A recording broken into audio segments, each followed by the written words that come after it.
مشقت کے کاموں کا بوجھ ان پر ڈال دیا جائے۔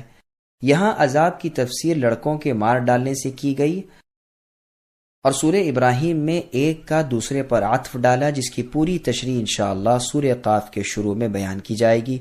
اللہ تعالیٰ مضبوطی عطا کرے، ہماری مدد فرمائے اور تائید کرے، آمین۔ یسومونکم کے معنی لگا دینے اور ہمیشگی کرنے کے آتے ہیں، یعنی وہ برابر دکھ دیتے جاتے تھے۔ چونکہ اس آیت میں پہلے یہ فرمایا تھا میری انعام کی ہوئی نعمت کو یاد کرو، اس لیے فرعونیوں کے عذاب کو تفسیر کے طور پر لڑکوں کے قتل کرنے سے بیان فرمایا، اور سورہ ابراہیم کے شروع میں فرمایا تھا کہ تم اللہ تعالیٰ کی نعمتوں کو یاد کرو، اس لیے وہاں عطف کے ساتھ بیان فرمایا تاکہ نعمتوں کی تعداد زیادہ ہو، یعنی متفرق عذابوں سے اور بچوں کے قتل ہونے سے تمہیں موسیٰ علیہ السلام کے ہاتھوں نجات دلوائی۔ مصر کے جتنے بادشاہ عمالق وغیرہ کفار میں سے ہوئے تھے ان سب کو فرعون کہا جاتا تھا، جیسے روم کے کافر بادشاہ کو قیصر، اور فارس کے کافر بادشاہ کو کسریٰ، اور یمن کے کافر بادشاہ کو تبع، اور حبشہ کے کافر بادشاہ کو نجاشی، اور ہند کے کافر بادشاہ کو بطلیموس۔ اس فرعون کا نام ولید ابن مصعب ابن ریان تھا، بعض نے مصعب ابن ریان بھی کہا ہے۔ یہ عملیق ابن اودم ابن ارم ابن سالم ابن نوح علیہ السلام کی اولاد میں سے تھا۔ اس کی کنیت ابو مرہ تھی، اصل میں استخر کے فارسیوں کی نسل میں سے تھا۔ اللہ کی پھٹکار اور لعنت اس پر نازل ہو۔ پھر آگے اللہ نے فرمایا اس نجات دینے میں ہماری طرف سے ایک بڑی بھاری نعمت تھی۔ بلاء کے اصل معنی آزمائش کے ہیں، لیکن یہاں پر ابن عباس رضی اللہ عنہما، مجاہد ابو العالیہ سدی رحمۃ اللہ علیہم وغیرہ سے نعمت کے معنی منقول ہیں۔ امتحان اور آزمائش بھلائی برائی دونوں کے ساتھ ہوتی ہے، لیکن بلوتہ بلاء کا لفظ عموماً برائی کی آزمائش کے لیے، اور ابلیہ ابلاء و بلاء لفظ بھلائی کے ساتھ آزمائش کے لیے آتا ہے۔ یہ کہا گیا ہے کہ اس میں تمہاری آزمائش تھی، یعنی اس عذاب میں اور اس بچوں کے قتل ہونے میں۔ قرطبی اس دوسرے مطلب کو جمہور کا قول کہتے ہیں، تو اس میں اشارہ ذبح وغیرہ کی طرف ہوگا، اور وبلاء کے معنی برائی کے ہوں گے۔ پھر فرمایا کہ ہم نے فرعونیوں سے بچا لیا، تو موسیٰ علیہ السلام کے ساتھ نکل کھڑے ہوئے، اور فرعون تمہیں پکڑنے کو نکلا تو ہم نے تمہارے لیے پانی کھڑا کر دیا، اور تمہیں اس میں سے پار اتار کر تمہارے سامنے فرعون کو اور اس کے لشکروں سمیت ڈبو دیا۔ اس کی پوری تفصیل سورہ شعراء میں آئے گی انشاءاللہ۔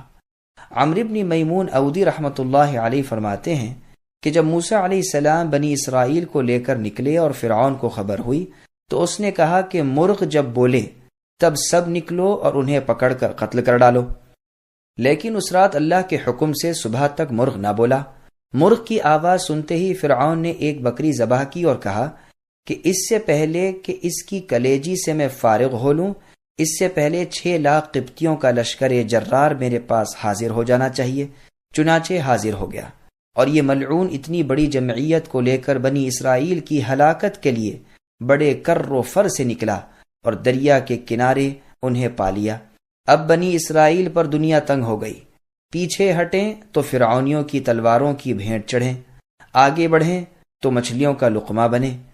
اس وقت یوشع علیہ السلام نے کہا، اے اللہ کے نبی موسیٰ، اب کیا کیا جائے؟ موسیٰ علیہ السلام نے فرمایا، امر رب آگے آگے ہے۔ یہ سنتے ہی انہوں نے اپنا گھوڑا پانی میں ڈال دیا، لیکن گہرے پانی میں جب غوطے کھانے لگا تو پھر کنارے کی طرف لوٹ آئے اور پوچھا، اے موسیٰ، رب کی مدد کہاں ہے؟ ہم نہ آپ کو جھوٹا جانتے ہیں نہ رب تعالیٰ کو۔ 3 مرتبہ ایسا ہی کیا یا کہا۔ اب موسیٰ علیہ السلام کی طرف وحی آئی کہ اپنی لکڑی دریا پر مارو۔ لکڑی لگتے ہی پانی نے راستہ دے دیا اور پہاڑوں کی طرح سخت ہو گیا۔ موسیٰ علیہ السلام اور آپ کے ماننے والے بنی اسرائیل ان راستوں سے گزر گئے۔ انہیں اس طرح پار اترتے دیکھ کر فرعون اور فرعونیوں نے بھی اپنے گھوڑے اسی راستے پر ڈال دیے۔ جب فرعون کا سارا لشکر دریا میں اتر گیا تو پانی کو مل جانے کا حکم ہوا اور چاروں طرف ریل پیل ہو گئی اور سارے کے سارے ڈوب مرے۔ بنی اسرائیل نے قدرت الہی کا یہ نظارہ اپنی آنکھوں کنارے پر کھڑے کھڑے دیکھا، جس سے وہ بہت ہی خوش ہوئے۔ اپنی آزادی اور فرعون کی بربادی ان کے لیے خوشی کا سبب بنی، یہ بھی مروی ہے کہ یہ دن عاشورے کا تھا، یعنی محرم کی 10ویں تاریخ کا۔ چنانچہ مسند احمد میں حدیث ہے کہ جب رسول اللہ صلی اللہ علیہ وسلم مدینہ میں تشریف لائے تو دیکھا کہ یہودی عاشورے کا روزہ رکھتے ہیں۔ پوچھا کہ تم اس دن کا روزہ کیوں رکھتے ہو؟ انہوں نے کہا اس لیے کہ اس مبارک دن میں بنی اسرائیل فرعون کے ہاتھوں سے آزاد ہوئے اور ان کا دشمن غرق ہوا، جس کے شکریہ میں موسیٰ علیہ السلام نے یہ روزہ رکھا۔ رسول اللہ نے فرمایا تم میں سے بہت زیادہ حقدار موسیٰ کا میں ہوں۔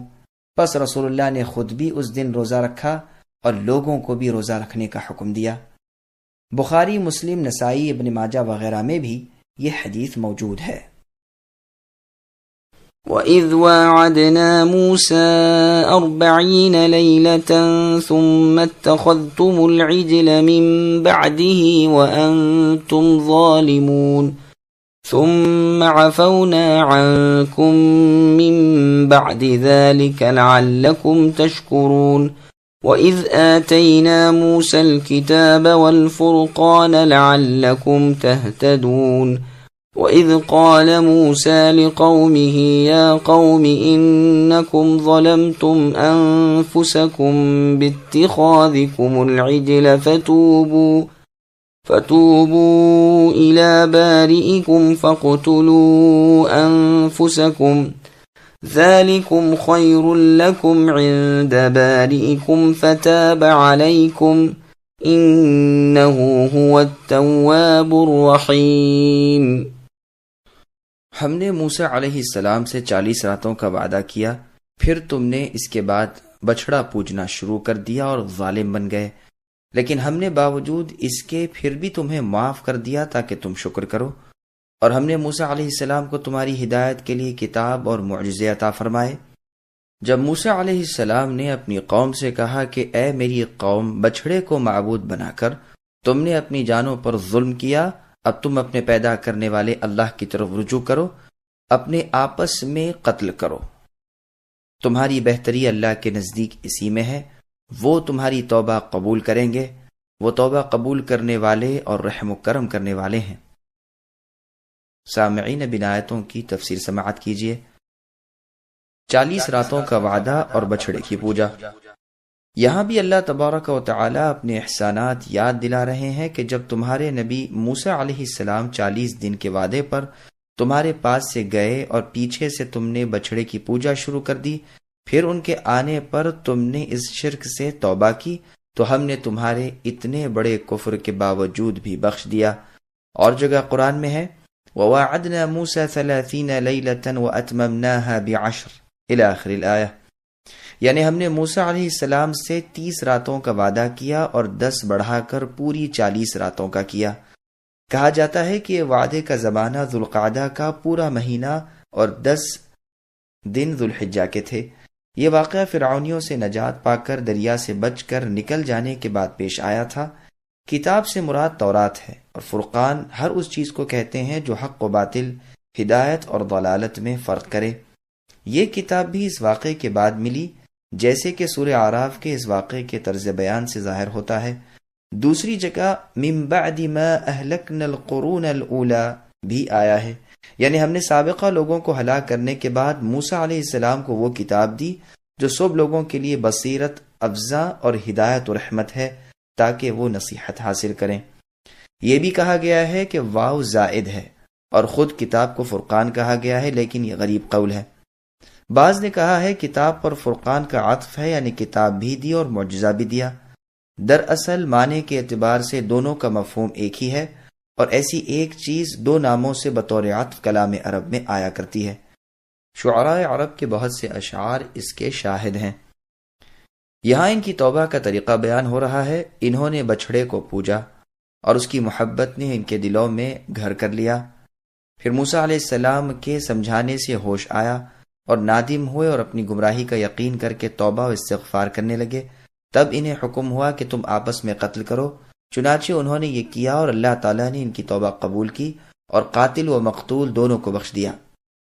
اس کا پورا بیان سورہ طٰہٰ کی تفسیر میں آئے گا انشاءاللہ تعالی۔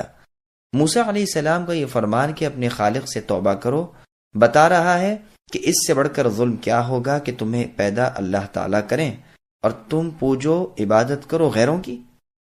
ایک روایت میں ہے کہ موسیٰ علیہ السلام نے انہیں حکم الہی سنایا اور جن جن لوگوں نے بچڑا پوجا تھا انہیں بٹھا دیا، اور دوسرے لوگ کھڑے ہو گئے اور قتل کرنا شروع کیا۔ اللہ کی طرف سے اندھیرا چھایا ہوا تھا، جب اندھیرا ہٹا انہیں روک دیا گیا۔ شمار کرنے پر معلوم ہوا کہ 70,000 آدمی قتل ہو چکے ہیں اور ساری قوم کی توبہ قبول ہوئی۔ یہ ایک سخت فرمان تھا جسے ان لوگوں نے پورا کیا اور اپنوں اور غیروں کو یکساں تہ تیغ کیا، یہاں تک کہ رحمت الہی نے انہیں بخشا اور موسیٰ علیہ السلام سے فرما دیا کہ اب بس کرو۔ مقتول کو شہید کا اجر دیا، قاتل کی اور باقی ماندہ تمام لوگوں کی توبہ قبول فرمائی اور انہیں جہاد کا ثواب عطا فرمایا۔ موسیٰ علیہ السلام اور ہارون علیہ السلام نے جب اس طرح اپنی قوم کا قتل دیکھا تو دعا کرنا شروع کی کہ اے اللہ، اب تو بنی اسرائیل مٹ جائیں گے۔ چنانچہ انہیں معاف فرما دیا گیا، اور پروردگار عالم نے فرمایا کہ اے میرے پیغمبر، مقتولوں کا غم نہ کرو، وہ ہمارے پاس شہیدوں کے درجے میں ہیں، وہ یہاں زندہ ہیں اور روزیاں پا رہے ہیں۔ اب موسیٰ علیہ السلام کو اور ان کی قوم کو صبر آیا اور عورتوں اور بچوں کی گریہ وزاری موقوف ہوئی، تلواریں، نیزے، چھرے اور چھریاں چلنی بند ہوئیں، آپس میں باپ بیٹوں، بھائیوں میں قتل و خون موقوف ہوا، اور رب تعالی سب کی توبہ قبول کرنے والے بے انتہا مہربان ذات اللہ نے ان کی توبہ قبول فرمائی۔ وَإِذْ قُلْتُمْ يَا مُوسَى لَن نُّؤْمِنَ لَكَ حَتَّى نَرَى اللَّهَ جَهْرَةً فَأَخَذَتْكُمُ الصَّاعِقَةُ وَأَنْتُمْ تَنظُرُونَ ثُمَّ بَعَثْنَاكُمْ مِنْ بَعْدِ مَوْتِكُمْ لَعَلَّكُمْ تَشْكُرُونَ۔ اور اے بنی اسرائیل، تم اسے بھی یاد کرو کہ تم نے موسیٰ علیہ السلام سے کہا تھا کہ جب تک ہم اپنے رب کو سامنے نہ دیکھ لیں گے ہرگز ایمان نہ لائیں گے۔ جس گستاخی کی سزا میں تم پر تمہارے دیکھتے ہوئے بجلی گری، لیکن پھر اس لیے کہ تم شکر گزاری کرو، اس موت کے بعد بھی ہم نے تمہیں زندہ کر دیا۔ سامعین، اب ان آیتوں کی تفسیر سماعت کیجیے۔ موسیٰ علیہ السلام جو اپنے ساتھ بنی اسرائیل کے 70 آدمیوں کو لے کر اللہ کے وعدے کے مطابق کوہ طور پر گئے اور ان لوگوں نے کلام الہی سنا، تو موسیٰ علیہ السلام سے کہنے لگے، ہم تو جب مانیں جب اللہ تعالیٰ کو اپنے سامنے نہ دیکھ لیں۔ اس گستاخانہ سوال پر ان پر آسمان سے ان کے دیکھتے ہوئے بجلی گری اور ایک سخت ہولناک آواز بلند ہوئی جس سے سب کے سب مر گئے۔ موسیٰ علیہ السلام یہ دیکھ کر گریہ وزاری کرنے لگے اور رو رو کر اللہ تعالیٰ کے حضور میں عرض کرنے لگے کہ اے اللہ، بنی اسرائیل کو میں کیا جواب دوں گا؟ یہ جماعت تو ان کے سرداروں اور بہترین لوگوں کی تھی۔ پروردگار، اگر یہی چاہت تھی تو انہیں اور مجھے اس سے پہلے ہی مار ڈالتے۔ اے اللہ، بے وقوفوں کی بے وقوفی کے کام پر ہمیں نہ پکڑیے۔ یہ دعا مقبول ہوئی اور آپ کو بتایا گیا کہ یہ بھی دراصل بچھڑا پوجنے والوں میں سے تھے۔ انہیں سزا مل گئی، پھر انہیں زندہ کر دیا اور ایک کے بعد ایک کر کے سب زندہ کیے گئے۔ ایک دوسرے کے زندہ ہونے کو ایک دوسرا دیکھتا رہا۔ اللہ تعالیٰ کو دیکھنے کا احمقانہ سوال اور اس کا انجام۔ محمد ابن اسحاق رحمہ اللہ فرماتے ہیں کہ جب موسیٰ علیہ السلام اپنی قوم کے پاس آئے اور انہیں بچھڑا پوجتے ہوئے دیکھا اور اپنے بھائی ہارون علیہ السلام کو اور سامری کو تنبیہ کی، بچھڑے کو جلا دیا اور اس کی راکھ دریا میں بہا دی۔ اس کے بعد ان میں سے بہترین لوگوں کو چن کر اپنے ساتھ لیا جن کی تعداد 70 تھی، اور کوہ طور پر توبہ کرنے کے لیے چلے۔ ان سے کہا کہ تم توبہ کرو اور روزہ رکھو، پاک صاف ہو جاؤ، کپڑوں کو پاک کر لو۔ جب وہ حکم الہی طور سینا پہنچے تو ان لوگوں نے کہا کہ اے اللہ کے پیغمبر موسیٰ، اللہ تعالیٰ سے دعا کیجئے کہ وہ اپنا کلام ہمیں بھی سنائے۔ جب موسیٰ علیہ السلام پہاڑ کے پاس پہنچے تو ایک بادل نے آ کر سارے پہاڑ کو ڈھک لیا اور آپ اسی کے اندر اللہ تعالیٰ کے قریب ہو گئے۔ جب کلام الہی شروع ہوا تب موسیٰ علیہ السلام کی پیشانی نور سے چمکنے لگی، اس طرح کی کوئی اس طرف نظر اٹھانے کی تاب نہیں رکھتا تھا۔ بادل کی اوٹ ہو گئی اور سب لوگ سجدے میں گر پڑے، اور موسیٰ علیہ السلام کی دعا سے آپ کے ساتھ آنے والے بھی اللہ کا کلام سننے لگے کہ انہیں حکم احکام ہو رہے ہیں۔ جب کلام الہی ختم ہوا، یعنی اللہ نے بات کی، تو ابر ہٹ گیا اور موسیٰ علیہ السلام ان لوگوں کے پاس آئے تو یہ لوگ کہنے لگے کہ موسیٰ، ہم تو ایمان نہ لائیں گے جب تک اپنے رب کو اپنے سامنے نہ دیکھ لیں۔ اس گستاخی کی وجہ سے ان پر ایک زلزلہ آیا اور سب کے سب ہلاک ہو گئے۔ اب موسیٰ علیہ السلام نے خلوص دل کے ساتھ دعائیں شروع کی اور کہنے لگے کہ اس سے تو یہی اچھا تھا اے میرے رب کہ ہم سب اس سے پہلے ہی ہلاک ہو جاتے۔ بے وقوفوں کے کلاموں پر ہمیں ہلاک نہ کیجیے، یہ لوگ ان کے چیدہ اور پسندیدہ لوگ تھے۔